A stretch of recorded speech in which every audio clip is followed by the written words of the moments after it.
Hello friends, welcome back to apex point. दोस्तों, लगातार आपको प्राइमरी सुपर टेट एग्जाम की प्रिपरेशन करवाई जा रही है और आज के इस वीडियो में सामान्य ज्ञान से related top 50 plus most important प्रश्नों को लिया गया। तो दोस्तों, अगर आपको ये वीडियो पसंद आता है तो वीडियो को लाइक जरूर कीजिए। तो चलिए दोस्तों, शुरू करते हैं आज का वीडियो सेशन। तो दोस्तों, आज का पहला क्वेश्चन है, ट्रेन टू पाकिस्तान पुस्तक किसने लिखी? तो दोस्तों, सुखवंत सिंह ने प्रसिद्ध पुस्तक ट्रेन टू पाकिस्तान लिखी। अगला क्वेश्चन है, पाकिस्तान के विचार की कल्पना पहली बार किसने की? तो दोस्तों, मोहम्मद इकबाल ने पाकिस्तान के विचार की कल्पना पहली बार की। किसने की? मोहम्मद इकबाल ने। अगला प्रश्न है, मुस्लिम लीग की स्थापना कब हुई? तो दोस्तों, सन 1906 में मुस्लिम लीग की स्थापना हुई थी। कब हुई थी? सन 1906 में। अगला प्रश्न है, माओरी आदिवासी किस देश में पाए जाते हैं? तो दोस्तों, न्यूजीलैंड देश में माओरी आदिवासी पाए जाते हैं और न्यूजीलैंड की कैपिटल है वेलिंगटन। अगला प्रश्न है, इलायची तथा काजू का सबसे बड़ा उत्पादक राज्य कौन सा है? तो दोस्तों, केरल राज्य इलायची तथा काजू का सबसे बड़ा उत्पादक राज्य है। कौन सा राज्य? केरल राज्य। अगला क्वेश्चन है, हवाई जहाज किस मंडल में उड़ते हैं? तो दोस्तों, हवाई जहाज समताप मंडल अर्थात स्ट्रेटोस्फियर में उड़ते हैं और समताप मंडल की ऊंचाई कितनी होती है? 18 से 32 किलोमीटर और समताप मंडल में ताप हमेशा समान रहता है। अगला क्वेश्चन है, देशांतर रेखाओं की कुल संख्या कितनी है? तो दोस्तों, देशांतर रेखाओं की कुल संख्या 360 है। कितनी? 360। अगला क्वेश्चन है, काली मिट्टी का निर्माण किस चट्टान से हुआ है? तो दोस्तों, काली मिट्टी का निर्माण बेसाल चट्टान से हुआ है। इंपॉर्टेंट प्रश्न है। अगला क्वेश्चन है, रेड इंडियन कहाँ की एक मुख्य जाति है? तो दोस्तों, रेड इंडियन उत्तरी अमेरिका की एक प्रमुख जाति है। कहाँ की? उत्तरी अमेरिका की। अगला क्वेश्चन है, स्कीमो के बर्फ के मकान को क्या कहा जाता है? तो दोस्तों, इग्लू कहा जाता है स्कीमो के बर्फ के मकान को। अगला प्रश्न है, मोपाल विद्रोह किस राज्य में हुआ? तो दोस्तों, केरल राज्य में मोपाल विद्रोह हुआ था। इंपॉर्टेंट प्रश्न है। और मोपाल विद्रोह कब हुआ था? तो दोस्तों, 1921 ईस्वी में हुआ था। कब हुआ था? 1921 ईस्वी। तो ये पॉइंट याद रखिएगा। अगला क्वेश्चन है, रॉलेट एक्ट किस वर्ष पारित किया गया? तो दोस्तों, सन 1919 में रॉलेट एक्ट पारित किया गया। दोस्तों, रॉलेट एक्ट को ही बिना अपील, बिना वकील और बिना दलील वाला काला कानून कहा गया। तो दोस्तों, रॉलेट एक्ट को काला कानून के नाम से भी जाना जाता है। इंपॉर्टेंट प्रश्न है। अगला क्वेश्चन है, सहायक संधि की प्रणाली को स्वीकार करने वाला पहला भारतीय मूल शासक कौन था? तो दोस्तों, हैदराबाद का निज़ाम था सहायक संधि की प्रणाली को स्वीकार करने वाला पहला भारतीय मूल शासक। कौन था? हैदराबाद का निज़ाम। इंपॉर्टेंट प्रश्न है। दोस्तों, लॉर्ड वेलेस्ली ने ही भारत में अंग्रेजी राज्य के विस्तार के लिए सहायक संधि का प्रयोग किया था। तो इससे सीधा प्रश्न पूछा जा सकता है कि भारत में सहायक संधि का प्रयोग किसने किया? तो लॉर्ड वेलेस्ली ने। अगला प्रश्न है, किसने कहा था कि साइमन कमीशन की रिपोर्ट को कचरे के ढेर में फेंक दिया जाना चाहिए? तो दोस्तों, शिव स्वामी अय्यर ने ही कहा था कि साइमन कमीशन की रिपोर्ट को कचरे के ढेर में फेंक दिया जाना चाहिए था। दोस्तों, साइमन कमीशन की बात करें तो साइमन कमीशन 7 ब्रिटिश सांसदों का समूह था जिसका गठन 8 नवंबर 1927 में भारत में संविधान सुधारों के अध्ययन के लिए किया गया था। और साइमन कमीशन भारत कब आया? तो दोस्तों, सन 1928 ईस्वी में साइमन कमीशन भारत आया था। तो ये पॉइंट याद रखिएगा।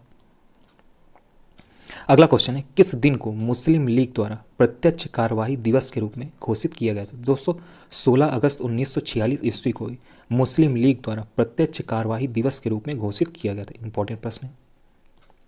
अगला प्रश्न है, मोरले मिंटो सुधार के लिए कौन सी समुदाय की सीटें आरक्षित थी? तो दोस्तों, मुसलमान समुदाय की सीटें ही मोरले मिंटो सुधार के लिए आरक्षित थी। इंपॉर्टेंट प्रश्न है। अगला क्वेश्चन है, मानवतावादी राहत और सामाजिक कार्य को आगे बढ़ाने के लिए सन 1996 में रामकृष्ण मिशन की स्थापना किसने की थी? तो दोस्तों, स्वामी विवेकानंद ने रामकृष्ण मिशन की स्थापना की थी। और कब की थी? 1996 को। इंपॉर्टेंट प्रश्न है। अगला प्रश्न है, कौन फ्रंटियर गांधी के रूप में जाने जाते हैं? तो दोस्तों, खान अब्दुल गफ्फारी फ्रंटियर गांधी के रूप में जाने जाते हैं। अगला प्रश्न है, क्रांतिकारी संगठन अभिनव भारत समाज की स्थापना सन 1904 में किसने की थी? तो दोस्तों, विनय दामोदर सावरकर अर्थात वीडी सावरकर ने सन 1904 में अभिनव भारत समाज की स्थापना की थी। कब की थी? सन 1904 में। इंपॉर्टेंट प्रश्न है। अगला प्रश्न है, किस हिंदुस्तानी को फिल्म गांधी में पोशाक डिजाइन के लिए ऑस्कर पुरस्कार से सम्मानित किया गया? तो दोस्तों, भानु अथैया को ही फिल्म गांधी में पोशाक डिजाइन के लिए ऑस्कर पुरस्कार से सम्मानित किया गया था। किसे? भानु अथैया को। अगला प्रश्न है, किस क्षेत्र में असाधारण योगदान के लिए शांति स्वरूप भटनागर पुरस्कार दिया जाता है? तो दोस्तों विज्ञान के क्षेत्र में असाधारण योगदान के लिए शांति स्वरूप भटनागर पुरस्कार दिया जाता है। किस क्षेत्र में? विज्ञान के क्षेत्र में। अगला प्रश्न है, कर्णम मलेश्वरी किस खेल से संबंधित है? तो दोस्तों ये भारोत्तोलक से संबंधित है। कौन? कर्णम मलेश्वरी। अगला प्रश्न है, भारतीय खिलाड़ी गगन नारंग किस खेल से संबंधित है? तो दोस्तों ये एयर राइफल शूटिंग से संबंधित है। कौन? गगन नारंग। अगला प्रश्न है, पंकज आडवाणी का संबंध किस खेल से है? तो दोस्तों इनका संबंध है बिलियर्ड से। कौन संबंधित है? पंकज आडवाणी।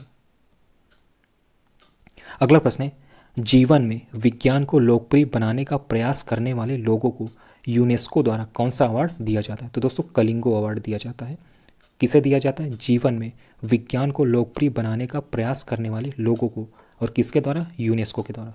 तो दोस्तों कलिंग अवार्ड की बात करें तो इस पुरस्कार की स्थापना भारत में कलिंग फाउंडेशन ट्रस्ट के अध्यक्ष एवं संस्थापक बिजोयानंद पटनायक के द्वारा किए गए दान के बाद वर्ष 1951 में यूनेस्को द्वारा की गई थी। तो कलिंगो अवार्ड की स्थापना कब की गई थी? सन 1951 ईस्वी में। तो ये पॉइंट याद रखिएगा। और किसने की थी? तो बिजोयानंद पटनायक ने। अगला प्रश्न है, डॉक्टर वीसी राय पुरस्कार दिया जाता है? तो दोस्तों चिकित्सा क्षेत्र में डॉक्टर वीसी राय पुरस्कार दिया जाता है। इंपॉर्टेंट प्रश्न है।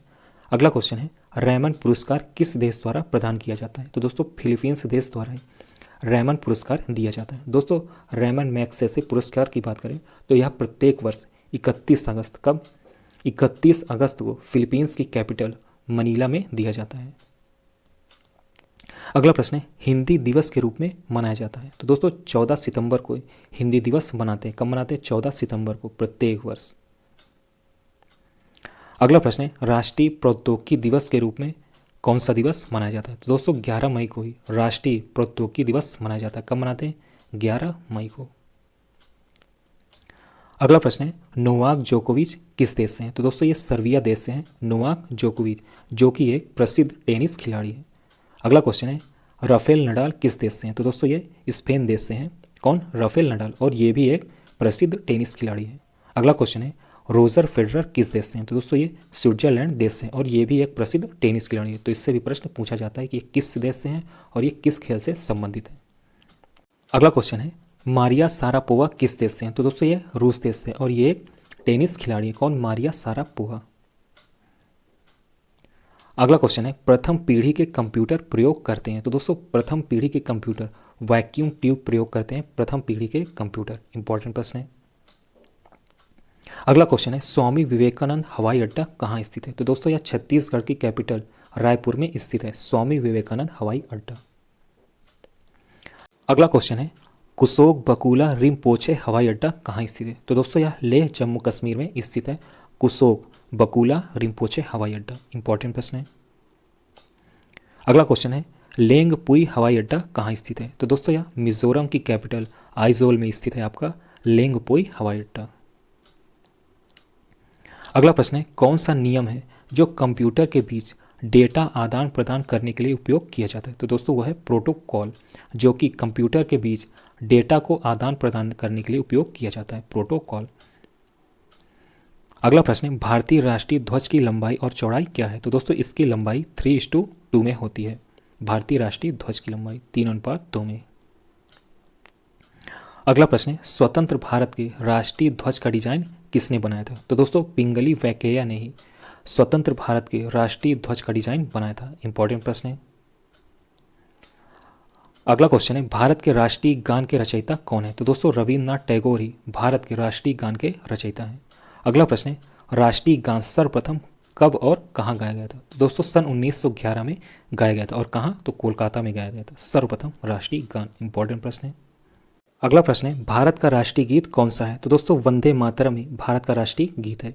अगला प्रश्न है, भारत के राष्ट्रीय गीत के रचयिता कौन है? तो दोस्तों बंकिम चंद्र चटर्जी ही भारत के राष्ट्रीय गीत अर्थात वंदे मातरम के रचयिता हैं। अगला प्रश्न है, भारत के राष्ट्रीय गीत के गायन की अवधि अर्थात वंदे मातरम के गायन की अवधि क्या है? तो दोस्तों इसकी अवधि है 1 मिनट 5 सेकंड अर्थात 65 सेकंड होती है भारत के राष्ट्रीय गीत वंदे मातरम के गायन की अवधि। इंपॉर्टेंट प्रश्न है।